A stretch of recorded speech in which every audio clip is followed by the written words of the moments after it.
Hey guys, The-Batcave here.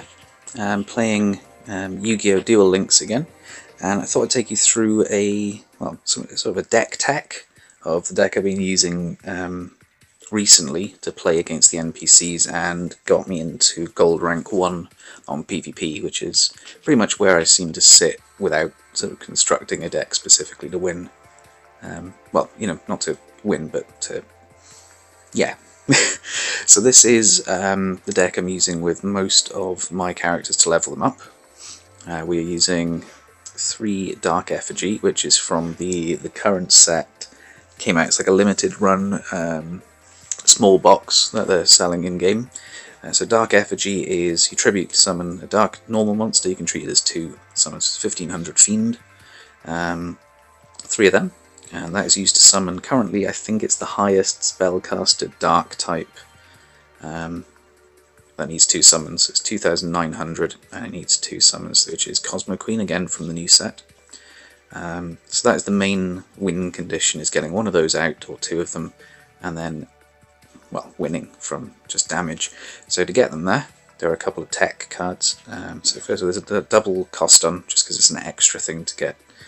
It's a 1700, so it's basically these Dark Effigies are placeholders for getting a set of 3 of the double custom, but they're ultra rare, so it's a bit more difficult to get hold of them in game. I think that came from one of the permanent sets of cards that's there. And we have a Rigorous Reaver, again from the new set, so this is really helpful. First of all, it's a 1600. So it's a level 3, so it won't die to things like 4-spotted Ladybug. It has a flip effect to discard 1 card, which is, not really a reason to put it face down, but if you need to, it's there.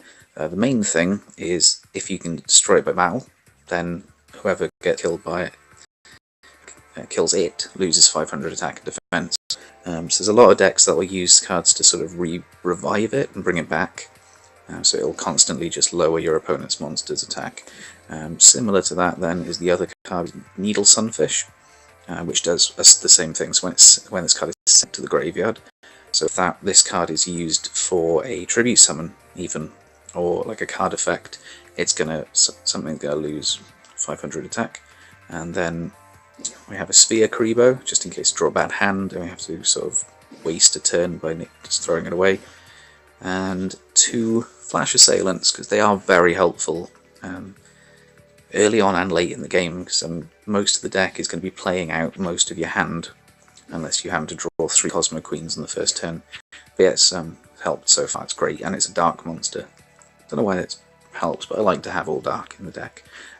So, the Trap and the Magic cards. So for the spells, we have 1 Black Pendant, increased by 5 attack and deals 500 damage, so it's a win either way. You're either going to equip it to, most of the time, to Dark Effigy or to Double Custom, give it an extra 500 attack, and then you're going to use them both to tribute, and when it goes to the graveyard it's going to deal 500 damage, which is great, because it means you get Cosmo Queen out for less because of their effect, and you do damage.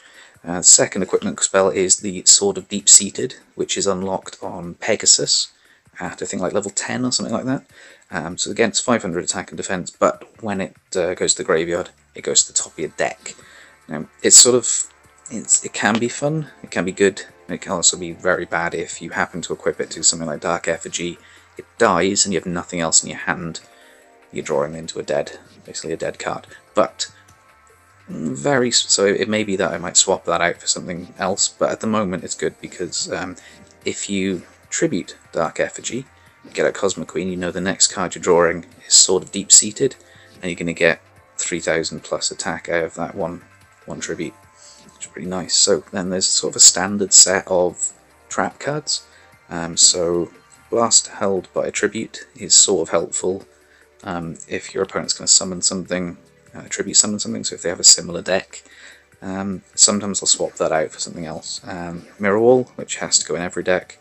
Mrs. Zero has to go in every deck. Magical Arm Shield, which I'm finding very, very useful. You get this from Joey, I think, quite early on. Golden Apple. So that's just going to be a turn where if you can't put anything out because you've drawn all Cosmo Queens, it gives you a chance to take some damage, get that damage back, and summon a token with the attack and defense of whatever you gained, which is very, very cool. And reinforcements, because an extra 500 attack on any of these will sort of save it for a turn, and I mean you can get your Cosmo Queen out. So that's what I'm playing it as at the moment. Yeah, so it's doing quite well. It's sort of like a 80% win rate against the NPCs, and again in PvP it's got me up to gold rank 1. And it's beat some higher gold levels and stuff like that as well, so it's quite cool. And it got me there fairly consistently with just that deck. I'm going to change it up probably to a different type of deck further up into the gold rankings, but yeah, hope you enjoyed. If you like videos like this, I'll do more, but thanks for watching.